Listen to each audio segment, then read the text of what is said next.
Boa noite, Débora! Na verdade, eu chamo ela de Deb, tá, gente? Tudo bom, querida? Tudo bom, e você? A gente vai matar as saudades aqui, né? A gente vai matar as saudades. Vou ter a oportunidade de perguntar coisas para a Débora que eu nunca perguntei, tá, gente? E ela está aqui para comentar com vocês o novo livro dela de contos. Precisamos matar nossas bonecas. Coloca aí. Precisamos matar nossas bonecas. Débora Dornelles está saindo pela editora Patuá. A primeira pergunta que eu quero te fazer, Debbie, é a seguinte, ó, por que o título Precisamos Matar Nossas Bonecas? Tá? Eu sei a resposta, mas eu quero que você diga para as pessoas. Tem alguma coisa a ver com a Barbie? Me perguntaram muito isso, porque esse título é, na verdade, uma frase de um conto, e que já existe há muito tempo, não tem a ver com a Barbie, não. Mas ele tem a ver muito mais... Tem, né? Não tem e tem, né? Porque no conto tem Barbie, mas isso já é um spoiler. É um título... É porque ele Precisamos Matar Nossas Bonecas, é como assim... Está no contexto do conto, mas é também assim...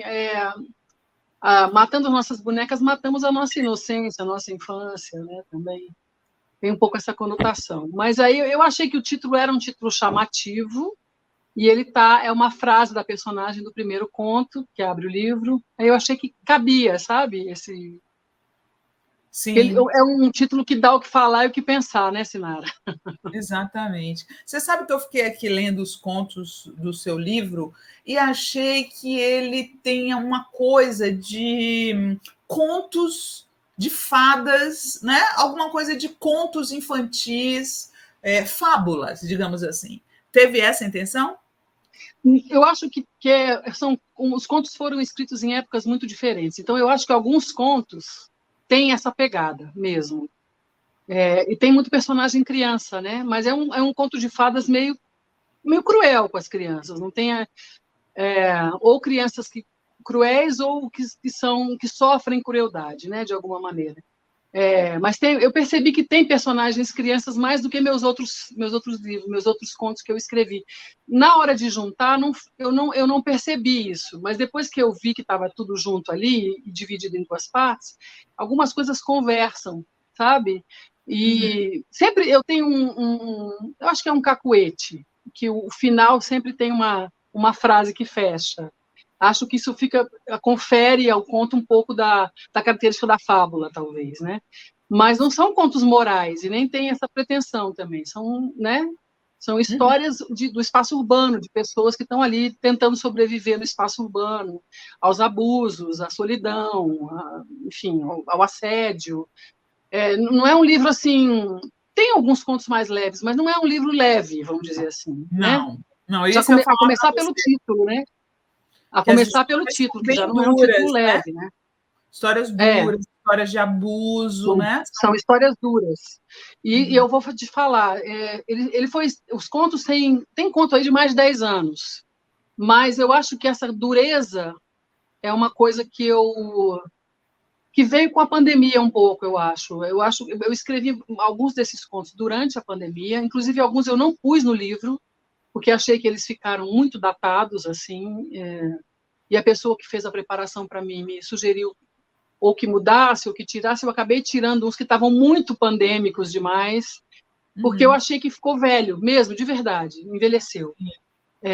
Mas acabou que sobrou uma coisinha ou outra, porque eu não consegui passar por aquilo incólume, né? Acho que nenhum de nós. Então, eu acho que eu endureci as minhas histórias. Mas eu também percebo, Sinara, que meus personagens são personagens que sofrem bastante. Eu não escrevo... Mesmo no romance, que foi um romance... Não é um romance pesado, mas tem cenas pesadas, tem um sofrimento da protagonista ali, sem transformar ninguém em mártir. Não quero que ninguém seja mártir. Mas é um pouco... Eu acho que eu tenho um apego ao realismo mesmo, assim.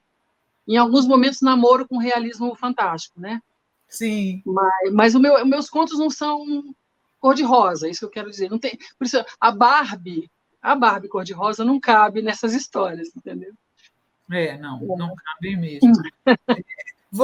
Eu percebi também que a ambientação de alguns dos contos é a Brasília dos anos 60, 70, da tua infância, né?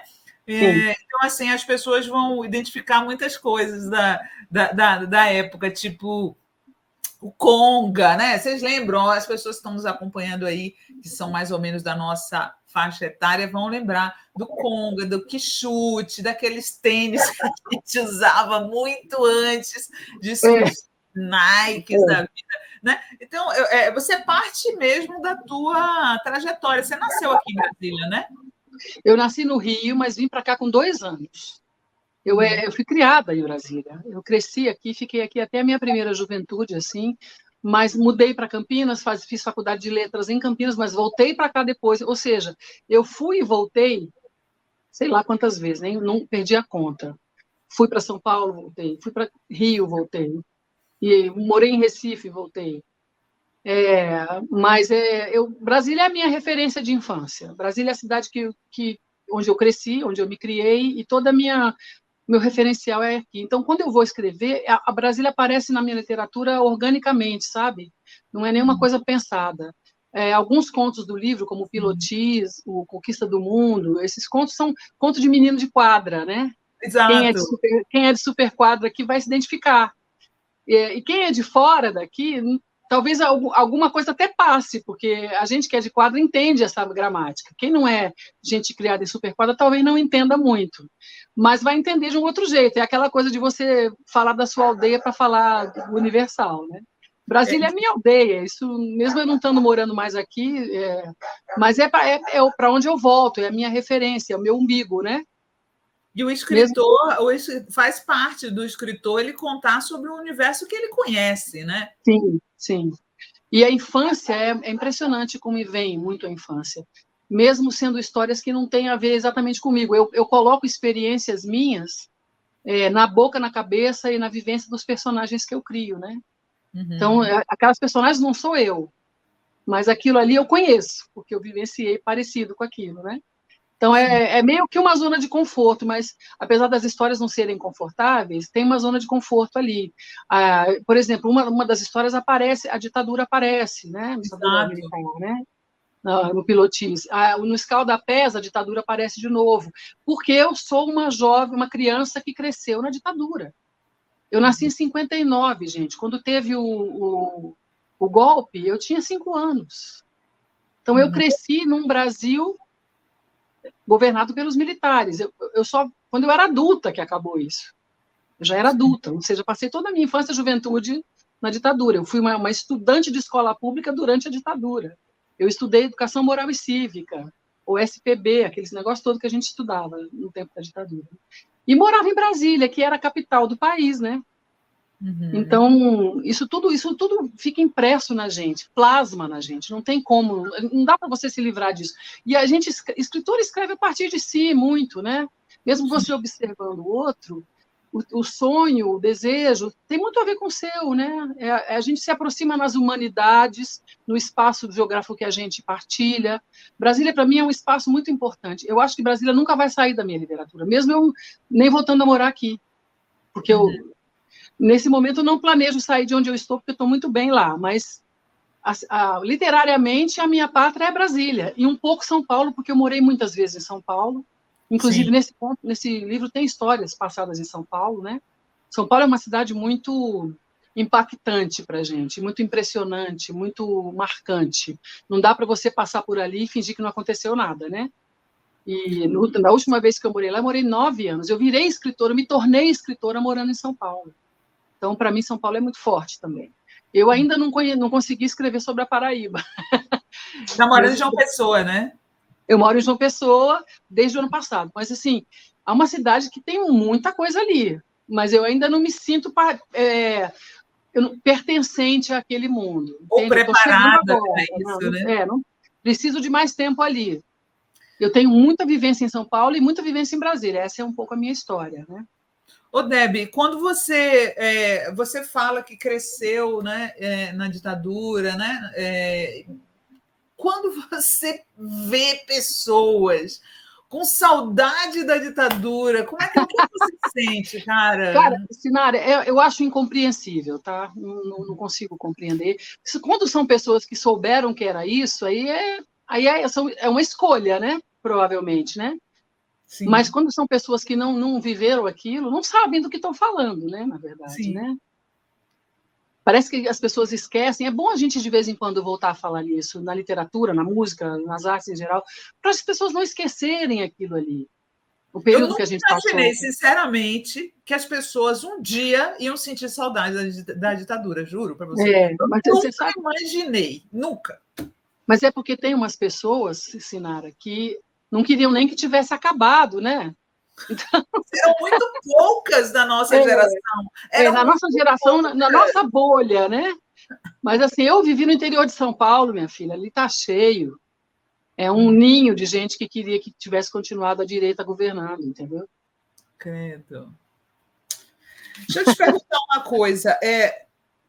Eu conheci a Débora faz muitos anos, em 89, a gente se conheceu. E de lá, eu acho que você, na época que te conheci, era produtora, né? Sim. Então, eu queria saber como foi que você chegou agora a ser escritora e assumir esse status de escritora. Eu vou falar depois, gente, que ela também é artista plástica, tá? Mas primeiro eu quero que ela fale como foi a caminhada dela para a literatura. Olha, eu escrevo desde sempre, né? Quando eu era jovenzinha, até criança, eu escrevia poesia. Uma poesia bem ruim, mas eu escrevia. Eu achava que eu estava cometendo versos. E foi assim que eu entrei na literatura. Na verdade, eu entrei no mundo da literatura escrevendo poesia. E meu primeiro livro que eu publiquei, inclusive, foi de poesia, em 2012, né? Mas até eu chegar à publicação desse livro, eu nem imaginei que eu pudesse ser escritora profissional. Isso não era uma coisa que eu almejava, mas era muito distante. Eu achava que não tinha possibilidade. Fiz um curso de letras que não me incentivou a ser escritora, nem um pouco. Me deu o repertório de conhecer um pouco mais de literatura, de conhecer gramática, de conhecer a língua e tal, mas não me deu nenhum incentivo, nem a mim, nem a ninguém da minha geração que estudou naquela faculdade, que era uma faculdade na PUC de Campinas muito careta, sabe? Então, assim, não tinha nenhuma ligação com a arte da literatura, né? Mais tarde, muito mais tarde, eu comecei a escrever, eu fiz jornalismo na UNB e lá a gente escrevia, né? Então, eu percebia que eu tinha um lugar de conforto na prosa poética, na crônica engraçadinha, tal. Foi um pouco isso. E aí comecei a arriscar. Mas eu comecei mesmo a publicar uns poemas no Facebook. Quando eu entrei no Facebook em 2009, eu publicava meus poemas que eu escrevia. Às vezes eu escrevia na hora que eu estava postando. Era uma coisa que saía meio organicamente, assim. E aí as pessoas começaram a falar, faz um livro, faz um livro, faz um livro. Eu acabei juntando essa bagagem e fazendo um livro. E saiu o livro que chama Tris, que saiu em 2012 por uma editora lá de Jundiaí, interior de São Paulo.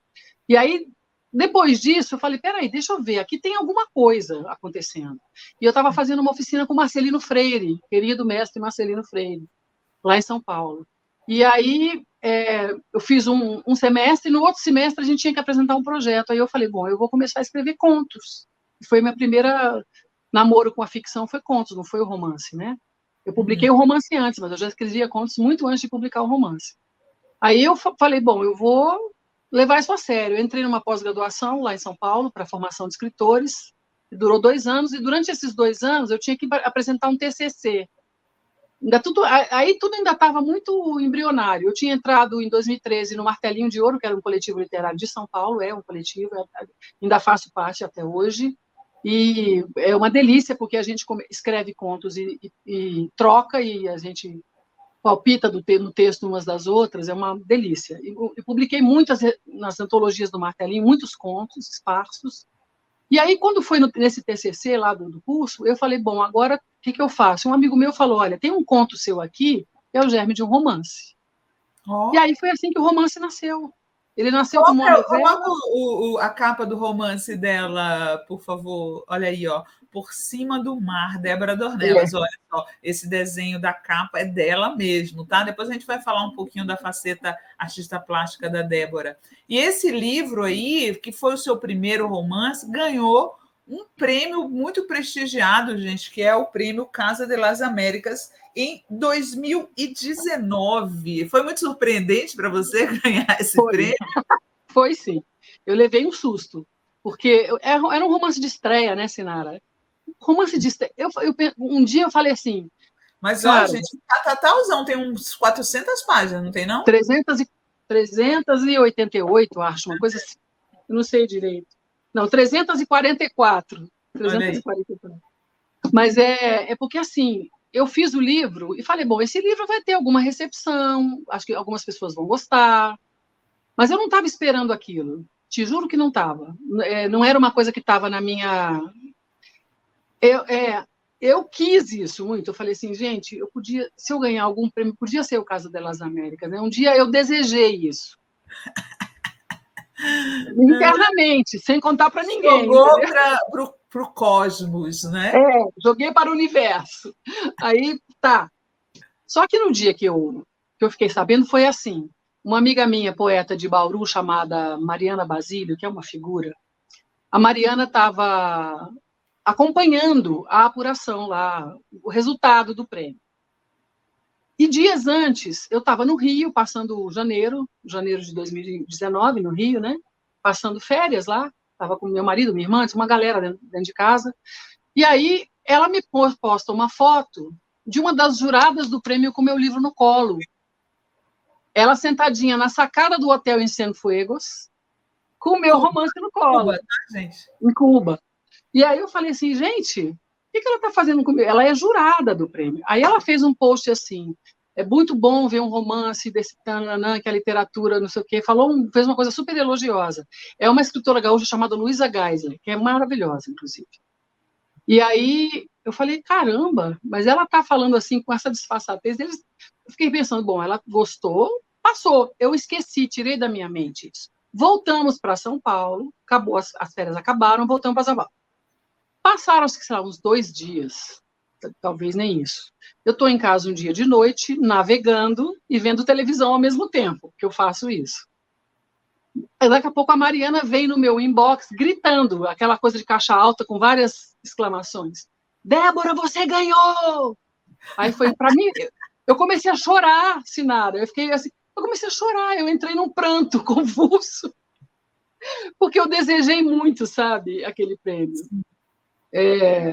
Por causa do que ele simboliza também, né? Não era nem um prêmio, pecuniariamente falando, não era grande coisa. É um empurrãozinho para uma carreira. Era um abridor de portas, e também assim, é um prêmio cubano, um Casa de las Américas tem um peso.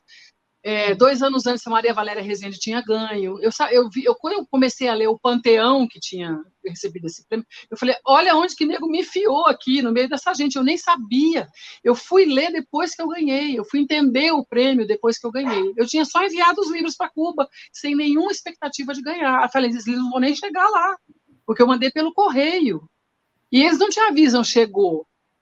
Ninguém te avisa, mas chegou. E ganhou. Ganhou, eles te pedem 2 ou 3 exemplares, não me lembro. Aí você manda, e aí depois você colhe os resultados, né? Aí foi muito legal, foi muito legal. E aí, a partir dali, as coisas começaram a mudar um pouco. Você vai para um outro lugar. Depois eu fui finalista do Prêmio São Paulo, que também é um prêmio super prestigioso. E eu fiquei entre os 10 finalistas, de um universo gigantesco de romances, né? Isso também para mim, acho que é uma chancela também, né? Claro. Então, é um livro vitorioso, sabe? Eu fico muito feliz. Mas eu abri a minha vida literária com um livro modesto de poesia. Esse foi um livro que fez bastante barulho. Escrever e publicar o segundo é um desafio. Sempre é. Bom, eu fui para o outro gênero porque eu já tinha contos suficientes para montar um livro. Não é? Eu não tenho um romance sobre os contos. Deixa eu só ler aqui alguns comentários das pessoas. A Fernanda Cunha Pinheiro fala: adoro contos das gerações contemporâneas. Aliás, adoro contos de qualquer época. A Kátia Catu fala: usei conga e que chute. A Palma Cássia, sim, eu usava conga. Usamos. A Sônia Regina Garten fala: quem é o público-alvo de seu livro? Você aguçou minha curiosidade, senti vontade de levar para casa. Eu acho que o meu público-alvo é o público adulto mesmo, adulto leitor. Eu não acho que meus livros, nenhum deles é livro para adolescente. e muito menos para criança. Então, público-alvo leitor de literatura contemporânea. Não tem muito o que dizer. No primeiro livro, eu tenho a impressão até que eu atingi um espectro maior de leitores, com Por Cima do Mar. Sim. Esse, como é um livro mais duro, talvez nem todas as pessoas não tenham a mesma recepção. A minha tia, por exemplo, que é uma senhora de 89 anos, ela me perguntou, como é o título do seu livro novo, minha filha? Eu falei, Precisamos Matarmos as Mulheres. Ela fez, Ela ficou um pouco decepcionada com o título, eu acho. Aí eu falei, tia, não é um livro leve, ela é super incentivadora. Nossa, ela incentiva demais. Mas eu falei, não é um livro leve. Mas, se você quiser, eu dou um exemplar para você ler. História de pedofilia, de abuso, ela não vai gostar. Mas, enfim, é o que temos no momento. Eu quero falar desses assuntos agora, né? A Miriam Ramos fala, Congo é o primeiro tênis que eu calcei. Sem dúvida. A Denilda fala, Congo era um sapato tênis, que para os padrões financeiros da minha família era um sapato caro, mas que eu precisava ter para as aulas de educação física. A gente ia de conga para a escola, era uniforme. Aqui em Brasília, uma época, o conga foi uniforme. O azul, né? O azul, com biquinho branco. A Maria Assunção, Sinara, tinha conga de sola fina, era o primeiro estágio, tipo quinta série. O congues da sola alta era o máximo. Não sei se é conga. Fernanda Cunha Pinheiro, recentemente perdi uma prima que foi para Brasília com menos de um ano. Brasília era tudo para ela, ela amava essa cidade, me fez entender e amar Brasília, cidade lindíssima. A Sônia Regina Angarter falou assim, que chute era um sonho de consumo, só ganhava conga. 9 irmãos, era o que tinha, um passava para o outro, que dureza. Fátima L, eu pobre era o conga mais barato, que chute era para quem tinha mais grana. Gente, esse que chute era preto. Para quem não conhece, para quem é mais jovem, esse que chute era preto. Ele era tão calorento, ele dava tanto chulé, sinceramente. A gente achava bacana, mas aquele bicho, ele nem era bonito também, né? Não era, ele tinha uns gomos embaixo, tipo chuteira de... Imitando chuteira. Olha só, eu quero te perguntar uma coisa. Coloca de novo a capa do livro, do romance da Débora, que eu tenho uma pergunta sobre o romance que eu quero fazer, Gui, olha, Por Cima do Mar. Olha só, a protagonista do livro da Débora é uma mulher negra, tá? E aí eu quero perguntar para você, Deb, se você sofreu algum tipo de constrangimento por ser uma mulher branca, escrevendo um livro em primeira pessoa, né? Que a protagonista é negra. Como foi que foi encarado isso hoje em dia? Olha, eu não sofri, não, mas eu fiquei temerosa de que fosse sofrer. Assim, e eu acho que eu não sofri porque, quando eu estava escrevendo, eu demorei muito para fazer esse livro. Eu fiquei 5 anos com ele, né? 5 anos morando com a Lígia Vitalina, né? Então, assim, eu tomei cuidados porque eu fui ouvir e ler as intelectuais e escritoras negras que estão produzindo no Brasil. Já naquela época, começava a se falar muito do lugar de fala e tal, né? Isso. E algumas coisas foram bem importantes para eu me entender, porque teve um momento que eu pensei e falei assim, eu não tenho nada que escrever sobre isso, vou parar agora. Eu já tinha escrito mais de 100 páginas. Então, foram 2 coisas que me fizeram repensar. Uma delas foi a Flip de 2017, que eu fui, foi uma Flip que tinha muitos autores negros e muitas autoras negras, com a belíssima curadoria da Josélia Aguiar. A primeira que ela fez a curadoria, foi excelente aquela Flip. E aí eu fui assistir uma mesa com a Conceição Evaristo e Ana Maria Gonçalves. Ali muitas dúvidas saíram da minha cabeça. Depois eu assisti no programa do Jô ainda, uma entrevista da Ana Maria Gonçalves com o Joelzito Araújo. Eles estavam, na verdade, criticando aquele filme da Daniela Thomas, que eu não vou me lembrar o nome agora, que é passado no tempo da escravidão. Não sei se você lembra desse filme. Gerou muita polêmica aqui em Brasília, inclusive ela foi rechaçada pelo público lá no Cine Brasília, jogaram até coisa nela. Vou pesquisar aqui enquanto Vazante, lembrei, Vazante. Eles 2 foram lá para falar de Vazante, os 2, a Ana Maria Gonçalves e o Joelzito Araújo, ambos negros, né? Uhum. E aí falaram, muita coisa deram. O romance, pode fechar isso. Aí mandaram um monte de... Falaram muitas coisas, fizeram um monte de observações bacanas, pertinentes e tal. E eu fiquei ouvindo, né? Porque eu estou no lugar da Daniela Thomas, eu sou branca como ela, de classe média alta, enfim.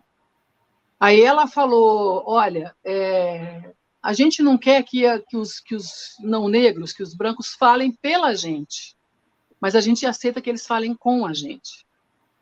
Então, uma agenda... Esse livro meu nasceu já com uma agenda antirracista muito clara para mim. Para mim, essa é a agenda mais importante do livro.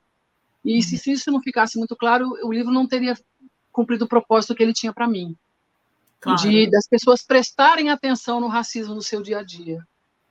Né? E aí, por que eu quis que uma mulher negra falasse? Porque se eu ficasse narrando na terceira pessoa, não era ela que estava falando. Então, eu criei uma voz para ela, eu criei uma personalidade para ela, eu fiquei muito tempo junto com ela. Chegou uma hora que ela estava assim, me implorando, publica esse livro logo. Ela estava me pedindo. E, tipo assim, ela não me deixou parar de escrever, porque aquela história tinha que ser contada. E é muito louco isso, parece que a gente está viajando, mas não é.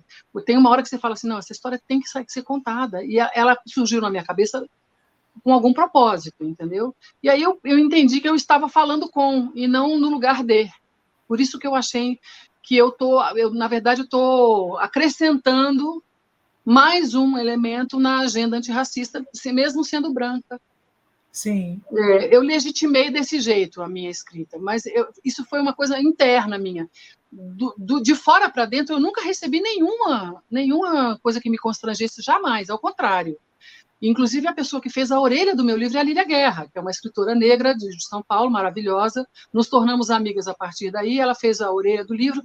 E, assim, eu me sinto, mesmo não sendo, eu me sinto parte dessa luta, porque é uma luta que eu tenho desde muito antes de eu virar escritora, entendeu? Então, é uma luta minha também, né? De todos nós, né? A luta é a luta de todos nós. E se não é de todos nós, deveria ser de todos nós. Exatamente. Né? Olha, a Sônia Regina Garten está falando aqui, adorando o papo, Sinara. Pergunta a Debbie o que ela achou do Krenak ser imortal na Academia de Letras. Olha, eu acho bacana, não acho ruim. Acho que é legal ter um indígena lá. Agora, eu não gosto da Academia Brasileira de Letras. É horrível uma escritora falar isso, mas assim, eu acho aquele sistema tão fechado, tão careta, aquela instituição tão mofada. O Merval Pereira é o presidente. Ninguém merece isso, gente, por conta não. Eu não consigo entender ele ter querido se candidatar. Isso eu fiquei um pouco... A Conceição, por exemplo, que foi candidata um tempo atrás e não foi eleita. Por que a Conceição não foi e o Krenak foi? Né? Eu gosto muito das coisas que o Krenak fala. Até, inclusive, acho que as coisas que estão escritas, não é ele próprio quem escreve. Eu acho que ele dá a palestra e outra pessoa escreve. Eu posso estar falando uma besteira grande aqui, tá, gente? Eu não tenho certeza. Alguém me disse isso algum dia. Mas... Essa aí é uma matéria sobre isso, que ele não gosta de escrever, né? Que ele transmite para outro. Ele praticamente dita. Isso não tem problema nenhum. Mas o que eu não entendo é a Academia Brasileira de Direitos, não é o Krenak. Eu acho o Krenak o máximo, eu gosto de ouvi-lo. Já ouvi várias vezes ele falando pessoalmente, leio os livros dele, aqueles livrinhos bacanas que a companhia solta, não é? É da companhia, né? Sim. Nem me lembro se é da companhia. Mas eu gosto do que ele fala, como eu gosto do Davi Copenau, acho ele maravilhoso também. Sim. Eu acho que essas pessoas têm muito a dizer para o homem branco, sabe? Que a gente tem que escutar. Se ele conseguir, com esse fardão da academia, com esse lugar na academia, ser mais ouvido e ter mais visibilidade, acho que está valendo, entendeu? É isso. Olha, o Erivaldo Amorim está dizendo aqui, Sinara, eu tinha um quichute, nem sei se escreve assim. Eu era criança e pulava poças de chuva, correndo, e tão feliz. Eu vi no comercial na TV o cara correndo e pulando, não lembro se era uma criança. Que fofo, Erivaldo. Muito fofo o seu comentário. Olha só, esse teu novo livro é um livro de contos. Você acha que hoje, eu já vi vários estudos, gente, várias teorias decretando, na verdade, o fim do romance, né? Você acha que as pessoas hoje estão mais interessadas nessas narrativas curtas do que nas narrativas mais longas? Porque da nossa época a gente amava um romance, hein? Olha, eu não sei responder isso. O que eu vejo no mercado editorial é o contrário, né? O mercado editorial não valoriza nada o gênero contos no Brasil. O conto é um patinho feio, assim. A crônica, um patinho feio.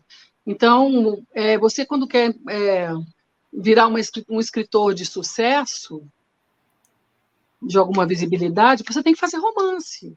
É muito doido isso. É muito doido. Então, assim, para a gente que gosta de escrever tudo, eu gosto de escrever tudo. Eu gosto de ser ficcionista, de ser poeta, eu gosto de escrever. Eu gosto de trabalhar para a literatura. Meu ofício é esse, hoje em dia, né? De uns anos para cá. Então, não entendo essa negligência com o conto. O mercado editorial não ofereça para uma editora grande um conto para entrar na editora grande, porque eles não vão aceitar. Se você vier com um romanção, que tem chance de ganhar um monte de prêmio, eles te acolhem. Se gostarem do teu romance, eles podem te acolher. Com um conto, é difícil. E eu não consigo entender por quê. Os agentes, as editoras grandes. Então, o conto ficou um gênero para as editoras independentes, para as editoras que não dá nem para chamar de pequenas, porque elas já estão todas crescendo muito. A Patuá já é uma editora grande, mas trabalha sempre fora dessa lógica das majors, né? Como a Caos e Letras, que é uma editora excelente de Belo Horizonte, e há muitas. Gente, hoje em dia a gente está com um mercado riquíssimo em editora, Relicário, a Nós, a Fósforo, está cheio de editora legal. Umas, sim, inclusive, com um grupo grande por trás, e outras completamente independentes e fazendo o trabalho direitinho, né? Mas, assim, eu acho que hoje em dia ninguém lê nem nada. As pessoas não estão lendo nem história curta, elas leem no máximo um post. E se o post for muito longo, nem o post. Aí assiste a dancinha do TikTok e acabou, entendeu? É isso aí. Se você põe um post com mais do que 2 parágrafos... Eles chamam de textão. Textão, exatamente. Só vai ler gente que está na sua bolha e olhe lá, né? Olha quem está aqui, Olímpio Cruz Neto, assistindo aqui de longe. Parabéns, Debici. Beijos para você, meu querido amigo Olímpio. Obrigada, Lídia. Olha só, a Débora também é artista plástica. Eu falei para vocês no começo, né? Ela que faz a capa dos livros, as capas dos livros dela, as ilustrações, tá? Eu queria mostrar aqui, eu peguei 3 trabalhinhos dela aqui para mostrar para vocês. Coloca aí, Gui, por favor. Ó. Tem esse desenho que é pastel, não é? É tudo desenho digital, Sinara. Eu desenho no iPad. Que incrível, com um programa. Parece muito pastel, desenho, né? Com o dedinho, às vezes com Apple Pencil, às vezes com o dedo. Coloca outro aí. Gui, por favor. Oh, essa é uma árvore meio matinha. Eu tenho uma série árvores que eu fico pirando nas árvores. Tem mais um aí que... Esse é bem antiguinho, esse era até outro aplicativo, anterior ao que eu estou usando agora. Tá, eu queria te perguntar como é que... Quando foi também que você se descobriu artista plástica? Então, eu não consigo nem me autodenominar artista plástica, eu falo que eu sou aprendiz, né? E de fato sou. Mas é que, assim, eu comecei a brincar de pintar em 93. Eu tinha passado por uma desilusão amorosa monumental. E ali eu comprei aquarelas, papel e pincéis. E comecei a fazer aquarelas. E fiz um monte. Alguma coisa sobreviveu ao meu próprio crivo, outras coisas ficaram umas porcarias, eu nem reconheço mais. Mas aí montei um ateliêzinho, fiz alguns workshops bacanas de aquarela fui aluna da Sônia Paiva em Brasília durante um tempo, fiz uma oficina grande com ela, uma oficina extensa, né, com ela. Durou meses, assim, aprendi bastante coisa com ela, aprendi a preparar tela, aí eu fiz muito pouca coisa com pincel em tela, eu pintei mais em papel, lá atrás, né? Uhum. Quando foi em 2013, 10 anos depois que eu tinha... Não, 10 não, 20 anos depois, né? Eu comecei em 93. O Olímpio falou assim, você quer desenhar? Tem aqui esse aplicativo. Me mostrou um aplicativo, que é o Drawcast, que é daquele desenho do ídolo vermelho lá, é esse aplicativo. E eu comecei a desenhar no iPhone, essa é a minha primeira experiência. Depois disso, eu comprei um iPad, eu queria ver a tela maior, e comecei a desenhar no iPad. E aquilo começou a resultar. Mas começou a resultar de um jeito que eu comecei a imprimir em Fine Art, e presentear, e vender. E isso virou um negócio grande. Agora eu estou ilustrando o livro. Foi para esse lado. E eu continuo também imprimindo em Fine Art. Algumas pessoas ainda me procuram para comprar, mas houve um momento que eu estava produzindo bastante, mas esse negócio também da literatura, a literatura é meio avassaladora nesse sentido, né? Eu não consigo me dedicar tanto às artes visuais como eu me dedico à literatura. Então, o que eu sei, o meu repertório de tecnologia é muito pequeno. Ui, quase que eu derrubo aqui. É muito pequeno, mas o meu é uma coisa de olho mesmo. Eu acho que é porque eu estudei fotografia na UNB, isso faz muita diferença para a gente, né? E você educa seu olho, né? Educa. Eu acho que eu aprendi algumas coisas, eu acho que eu tenho uma coisa orgânica com as cores. Isso, eu não estudei para isso, nada. É tudo muito orgânico. E para mim só faz sentido ser assim. Porque eu não vou virar uma estudante de artes plásticas, entendeu? Não vou virar uma pessoa que vai se dedicar somente a isso e deixar de escrever. Escrever, para mim, vem antes. É uma atividade coadjuvante e ela é uma refrescância para mim. Refrescância é uma palavra que eu nem sei se existe. Ela é um refresco para minha cabeça. É um descanso. Sim. Só não é descanso quando é encomenda. Quando é encomenda, por exemplo, ilustrar um livro inteiro. Já aconteceu comigo 2 vezes, né? De ilustrar um livro inteiro. Aí eu tenho prazo, aí eu tenho que seguir um caminho. Aí já vira trabalho, né? Aí já vira trabalho. É igual eu com a culinária. As pessoas falam assim, Sinara, abre um restaurante. Eu falei, vocês vão tirar todo o meu prazer de cozinhar e vai virar trabalho.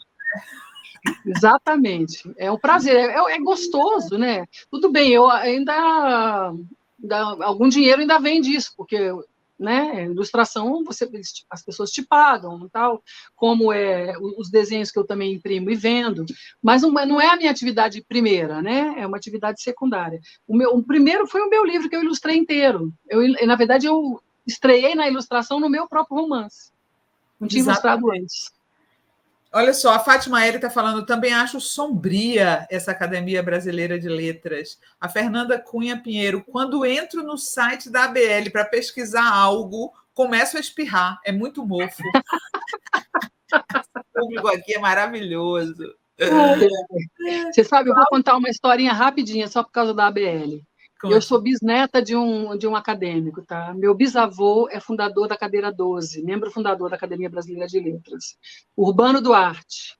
Se vocês forem pesquisar aí, vão achar. Ele é um homem que morreu cedo, produziu pouco, mas ele era um escritor de humor, de causo. Ele contava crônicas de humor, publicava em jornal, e fez teatro. Ele escrevia junto com Arthur Azevedo. Arthur não, Aloysio Azevedo. Não, eu acho que é o Arthur mesmo. E aí, bom, ele foi esse cara, mas ele era do grupo que fundou a ABL. Eu fui um dia visitar, eu e Paulo Cabral, que você conhece muito bem, fomos um dia visitar a academia, né? Porque eu nunca tinha ido lá. Fomos até a sala onde tem as cadeiras, estava lá a cadeira 12, o fundador, o patrono, então ele está lá, a fotinha dele lá, a imagem dele como fundador. Ele é um homem do século XIX. Quem ocupa atualmente? Eu não sei mais, já passou, já não sei mais quem é. Tá. E aí, mas assim, eu não é uma pessoa com quem eu não tive nenhum contato. Ele morreu, quando ele morreu, o meu avô, que é filho dele, caçula dele, tinha 6 anos. Meu pai teve convivência com a esposa dele. Então, meu pai conheceu a avó, que era a esposa desse Urbano Duarte de Oliveira. Quem está na cadeira 12, que foi do bisavô, é isso? Do Urbano Duarte. Paulo e Niemeyer Filho está. Eu nem sabia, mas eu e Paulo achamos cartas dele lá na academia guardadas, umas cartas manuscritas, já poídas. E a pessoa lá topou tirar xerox. Eu guardei essas cartas, de próprio punho, com a caligrafia dele. Eu achei coisas dele lá. Eu fui na Biblioteca Nacional e me deram um microfilme de uma peça de teatro dele que chama O Escravocrata, que foi uma peça censurada na época pela censura régia, na época do Dom Pedro II, né?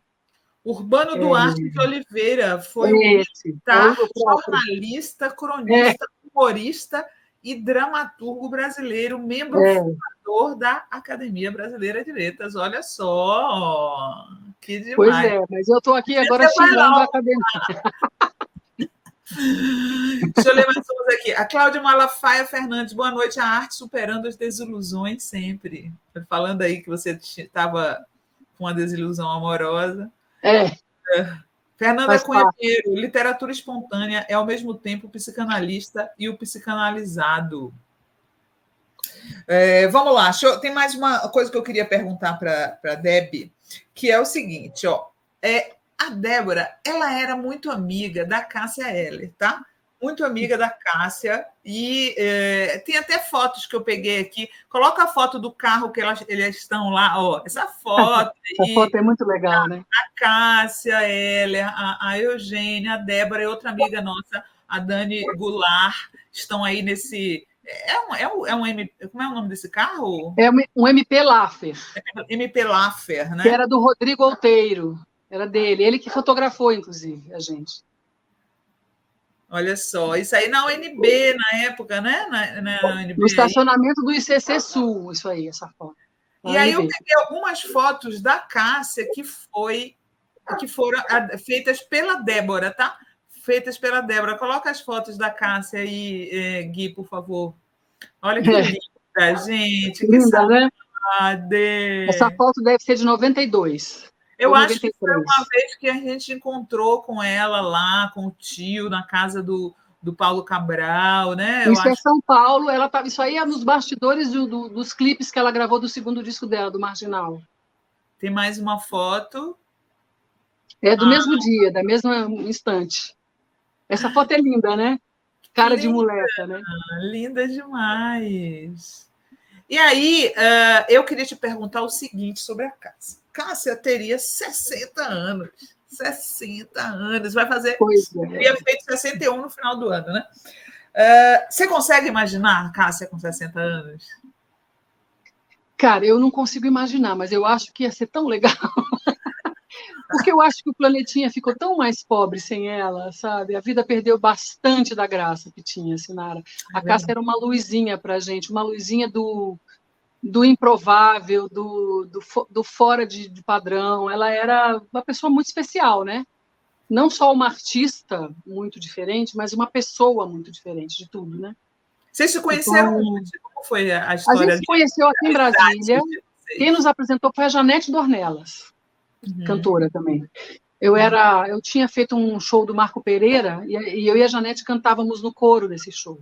Teve uma época que eu cantei em coral, né? A Débora teve várias profissões. Ela não quis falar, ela ficou tímida, mas ela foi produtora. Fala aí para o pessoal.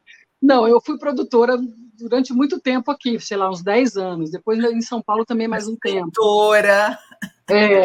Mas aí a Janete me apresentou para a Cássia. A Cássia ainda estava assim, muito no comecinho, já tinha feito Malas e Bagagens, ela já tinha participado de Porgy and Bess, começou a estudar canto lírico porque quis, aí naquele momento, acho que ela tinha aula com Francisco Frias aqui, se não me engano, acho que era professor dela aqui em Brasília.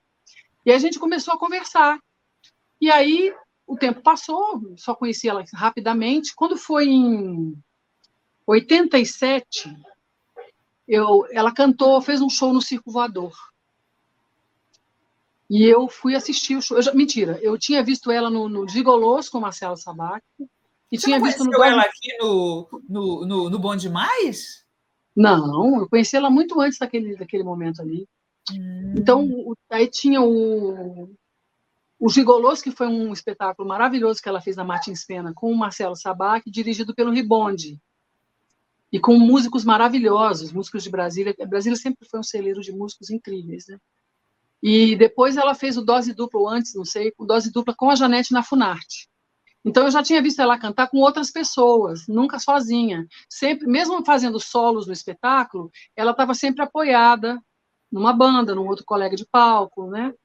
Esse show do Circular, eu acho que foi um show improvisado. Não é Circo Voador, não. Eu falei errado, é no Gran Circular. E eu fui sozinha. Porque o aqui em Brasília. É no Rio, e ela foi eu confundi. No Gran Circular, que infelizmente não existe mais, né? Eu fui e fui sozinha. Não sei por que eu fui sozinha, eu nunca ia sozinha, mas aquele dia eu fui sozinha. E aí eu estou lá sentada, daqui a pouco entra a Cássia. E começa a cantar o repertório que eu já conhecia alguma coisa, porque ela gostava muito de cantar Arrigo Barnabé, Mário Manga, Tamara Assunção. Premê, Tamara Assunção, Veio cantando, cantou, foi um estrondo. O primeiro disco dela é maravilhoso, né? Maravilhoso. Eu fiquei assim, Sinara, sentada, falando assim, gente, o que está acontecendo aqui, né? Porque aí eu via o potencial que ela tinha. Ela não tinha mais em quem se apoiar. Então, o vocal era só ela. Tinha só os músicos tocando aqui, mas não tinha uma pessoa para dividir a voz com ela. A voz era só a dela. Aquele trovão, né, que a gente conhece. Então, eu fiquei muito impressionada. Só que no livro até eu reproduzo essa cena, obviamente, que ficcionalizada, colocando a Lígia Vitalina no meu lugar. Mas a Lígia Vitalina fica impressionada com ela e outras coisas acontecem. No meu caso, eu falei, eu quero trabalhar com essa mulher, porque eu já era produtora. Entendeu? Eu falei, eu preciso dar um jeito de falar com a Cássia. E marquei com ela queria me dar o bolo, eu já ia sair, peguei ela saindo de casa para me dar o bolo, porque ela era morta de tímida. Quem conheceu ela de perto sabe disso, né? Então, assim, não queria... Fez de um tudo para me encontrar. Eu encontrei com ela em São Paulo, ela não disse um A, ela ficou quietinha. Nossa Senhora. Mas aí, era assim. E aí, depois eu acabei conseguindo convencê-la, a gente a gravar uma demo. Gravamos uma demo no Artimanha, na fita de rolo ainda, para fazer cassetes para distribuir. Isso é tudo muito antigo, gente, 87, 88. E aí eu fui para São Paulo com o Paulo Cabral.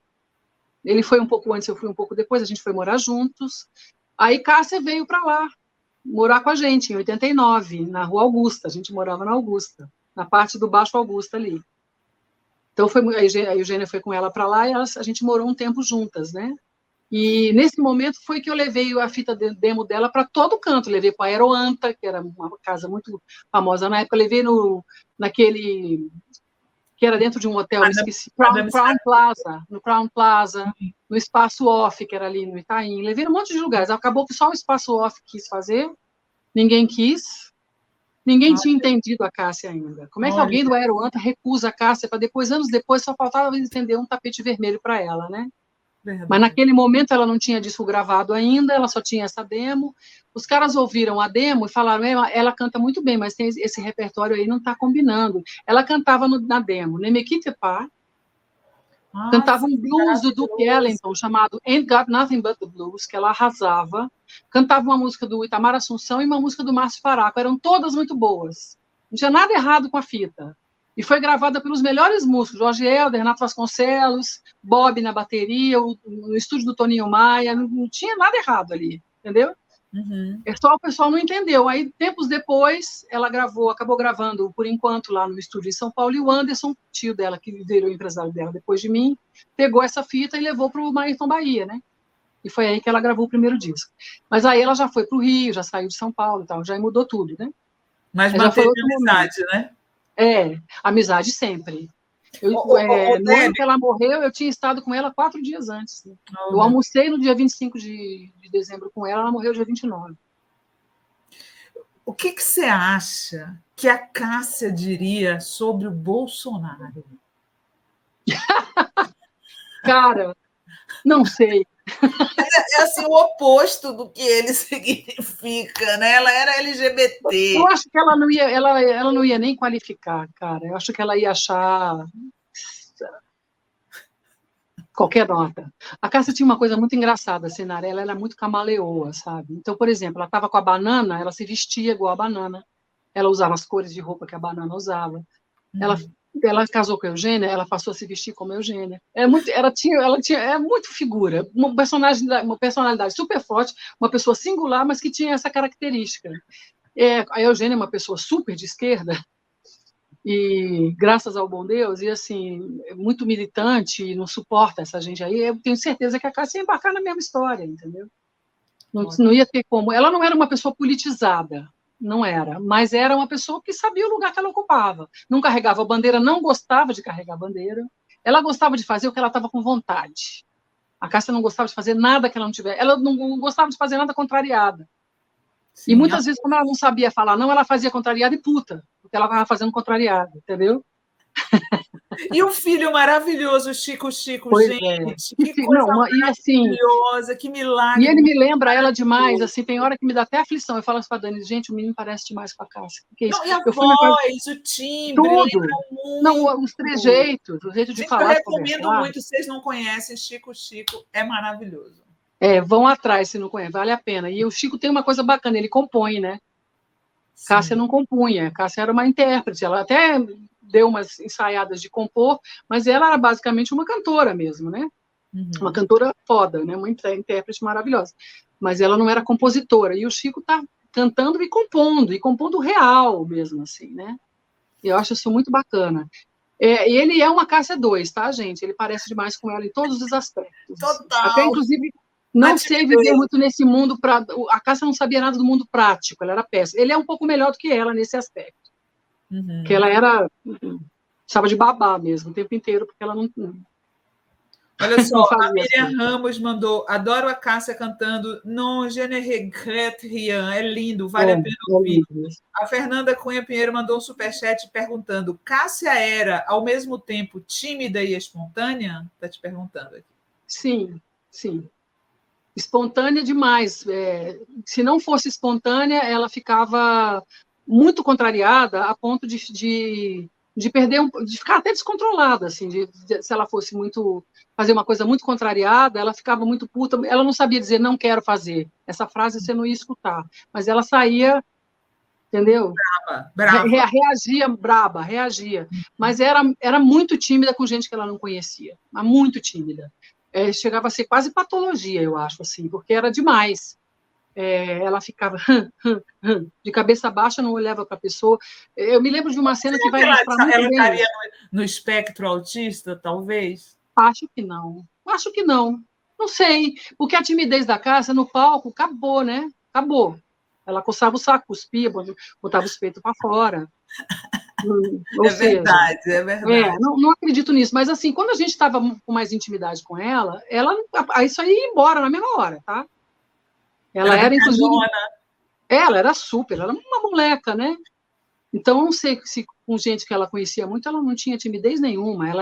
Com a banda dela, ela era mais um dos parça da banda. Ela não tinha frescura, entendeu? Era uma pessoa muito sem frescura, Cássia. Isso é legal. Muito espontânea mesmo. Só fazia. Ela era aquilo ali mesmo. E acho que tinha uma inocência ali, sabe, Sinara? Uma inocência ali. Quando ela via coisa muito ruim na vida, acho que ela ficava meio sem saber o que fazer com aquilo, sabe? A Deise Ribeiro está falando que ela morou em Belém? Morou com, acho que o pai dela era militar, né? Uhum. Ela morou numa porção de lugares aí, morou em Belém, morou no Rio. Ela nasceu no Rio, né? Eu acho que ela nasceu no Meia, se não me engano. Não me lembro mais, mas acho que ela nasceu no Meia. Mas só para ilustrar o negócio da timidez, um dia a gente foi na casa do Arrigo Barnabé, em São Paulo. Eu acho que estávamos eu, ela e a Eugênia, não lembro mais. A Eugênia deve lembrar com mais detalhe. E o Arrigo não estava, mas o filho dele estava. E nos atendeu e botou a gente para dentro, a gente ficou sentado na sala esperando. Você precisa de ver como é que a Cássia ficou quando o Arrigo chegou. Ela não conseguiu olhar para ele, ela não conseguia falar nada. Eu que tive que falar, a Eugênia teve que falar, e a Cássia ficou lá.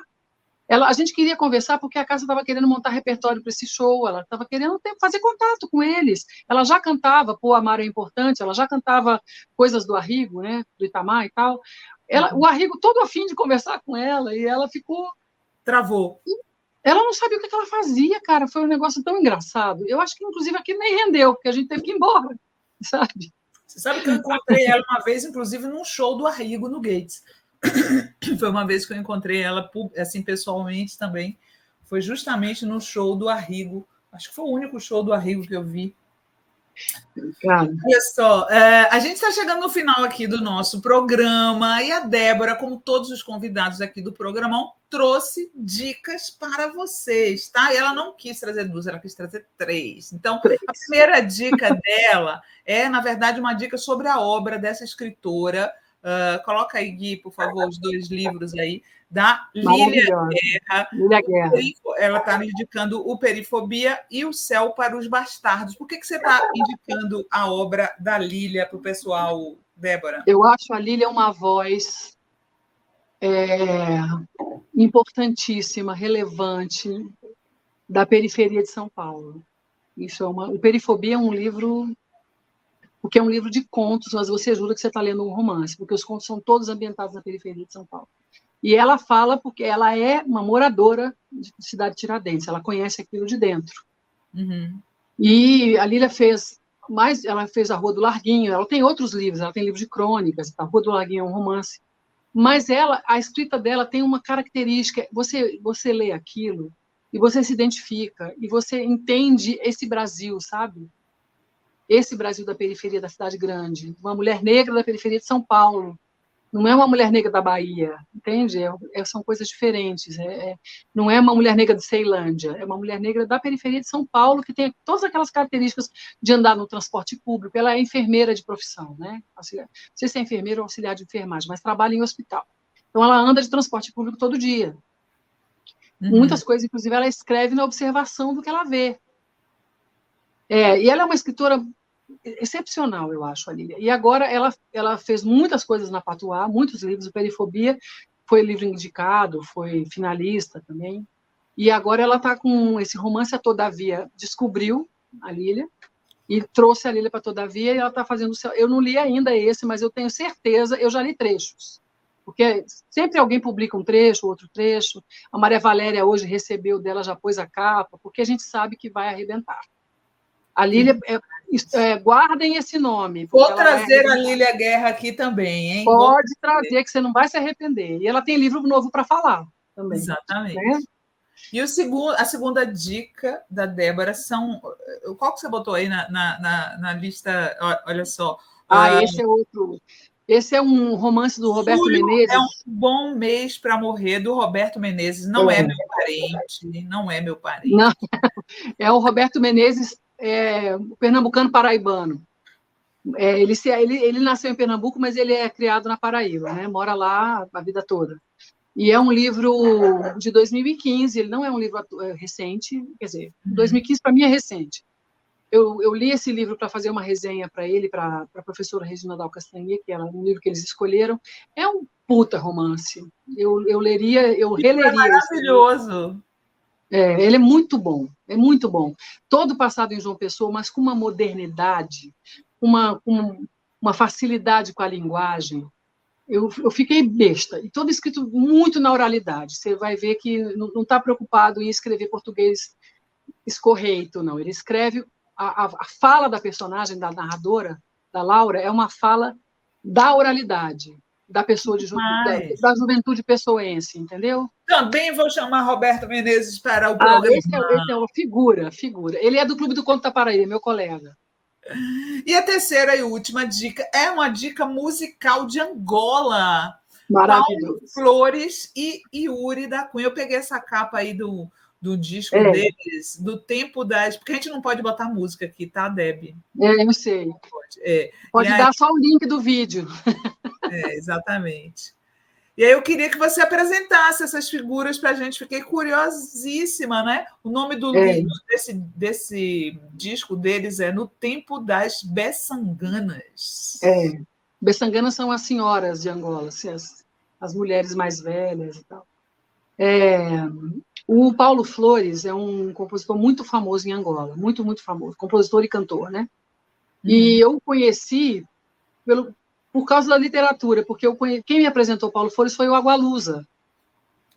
Eu conheci o Agualusa em 2000, pessoalmente em 2005, fiz um projeto com ele aqui chamado Vozes da África, que é uma citação ao Castro Alves, sim. Já para se as pessoas perguntarem, já sabem. E o Agualusa ficou 18 dias aqui, eu acompanhando ele, palestras em Brasília, São Paulo e Rio, em vários lugares. E ele me deu um disco do Paulo Flores, que chama Che Povo, que é um disco maravilhoso, maravilhoso. Não tinha plataforma de streaming ainda, era CD mesmo, ele me deu o CD. E eu, desde então, acompanho o Paulo. Comprei tudo que saía dele, eu comprava, e eu sigo hoje em dia sigo nas redes, nas plataformas, e ele que faz um duo com o Yuri da Cunha, que é um cara que eu conheci tem 2 anos, eu não conhecia o Yuri. Eles cantam uma canção que eu gosto muito, foi aquela que eu te mandei o link, mas eles fazem todo um show juntos, e tem esse disco aí. E é uma banda maravilhosa. O violonista é o Manecas da Costa, que é o Manecas Costa, que é um cara da Guiné-Bissau. Então é assim, é música africana na veia, gente. É maravilhoso. Ele o Paulo Flores é o intérprete moderno do samba, é o ritmo mais tradicional lá de Angola. E não é samba, é samba. Adorei as dicas, né? A gente já vai levar essas dicas aqui. E eu vou dizer para vocês que na terça-feira, aqui em Brasília, a Débora Dornelas está lançando o seu romance lá no Beirute. Coloca o card aí do convite. Romance não, livro de contos. Sim, do seu livro de contos, tá? Beira Literário Beirute, olha lá. Opa! Passou rápido, a gente não conseguiu ver. Aí, ó. Dia 10/10, terça-feira, a partir das 19h30, tá? Eu vou dar um pulo lá para dar um beijo na Débora e pegar o meu exemplar. Na 109 Sul é o lançamento de Precisamos Matar Nossas Bonecas. E tem mais lançamentos. Deixa eu só citar aqui para vocês, que ela vai estar... Depois vocês acompanham ela nas redes, que vocês vão saber. Mas, ó, João Pessoa, dia 28 de outubro, a partir das 15 horas, no Gard Bia. São Paulo, dia 18 de novembro, a partir das 16 horas, no Patuscada, e durante a Flip em Paraty, entre os dias 22 e 26 de novembro. Deb, foi um prazerzão conversar com você, pessoal aqui adorou. Volte sempre, tá? Adorei, Sinara, amei. Obrigada, querida. Obrigada pelo convite. Peraí, só coloca de novo aí a capa do livro novo dela. A gente sempre coloca no final para as pessoas lembrarem. Quem chegou atrasado, coloca aí, Gui, por favor. Sinara, um viva para as emas, para os filhotinhos de ema do Palácio da Aurora. Precisamos matar nossas bonecas. Débora Dornelas, editora Patuá, tá, gente? Obrigada, Deb. Grande beijo. Obrigada, querida. Beijão. Opa! Olha só, e com isso eu fico por aqui, tá? Segunda-feira estou de volta às 11 horas no Fórum 11h30 com a Adriel Rovai e de noite às 20h30 no Brocou. Muito obrigada a todos e todas pela companhia. Grande beijo, bom final de semana e não se esqueçam de se inscrever no nosso canal. Beijo, gente. Tchau.